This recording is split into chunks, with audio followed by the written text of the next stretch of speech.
Hi guys, I'm Sam Anderson, product manager here at Cane Creek Cycling Components, and today we're going to teach you how to replace your standard D-lock axle assembly with the new bolt-on D-lock axle assembly. First thing I've done is remove the front wheel. You can actually do this without removing the fork from the bike. If you prefer to do it without, you can take the fork off the bike as well. The biggest part of this entire assembly is going to be replacing the D-lock latch, which is found on this other side of the fork here. If you're familiar with the HELM and how the axle works, go ahead and remove the axle by opening the lock latch and removing the quick release axle assembly. Now we're going to focus in on the D-lock latch and the retaining latch ring.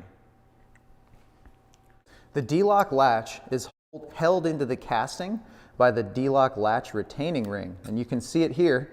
The easiest way to remove it is to push up against it with some sort of pick and then grab the lock latch and try to wiggle its way out of the casting in some way. You can do this with either a screwdriver or a set of pliers, or in this case, I'm just using a pick and my hand.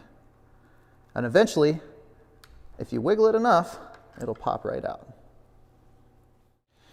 So the D-lock axle latch is held in and has a detent for on and off that's used from this detent ball here.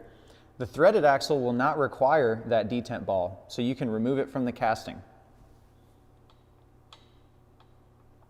Sometimes it's a little tricky, but you can either ping it out with your hand or use a needle nose plier to get that out. The D-lock latch was held in by the retaining ring, which we will need to reuse on the threaded axle nut.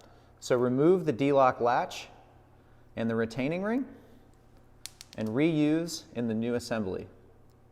Now we're ready to install your threaded axle nut. A good trick for installing the threaded axle nut into the fork is using the axle itself to hold it in place.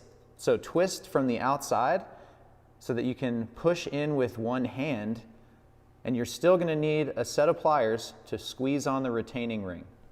On the threaded axle nut, you'll notice that there is an extrusion here on one side. That is a keyed entry piece for the casting. So make sure you line up this lobe with this insert area. With the threaded axle nut and the latch retaining ring fastened completely onto the axle in a reverse pattern, squeeze the latch retaining ring with a pair of pliers, key up the ellipse, and fasten into the casting.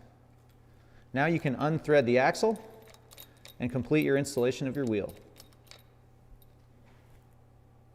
All right, the hard part is over. The threaded axle nut is installed properly, and after this, make sure just wiggle it around, see if you can pull it out by hand, because it should stay in there with the lock latch retaining ring. At this point, put your wheel back on, tighten to 10 Newton meters.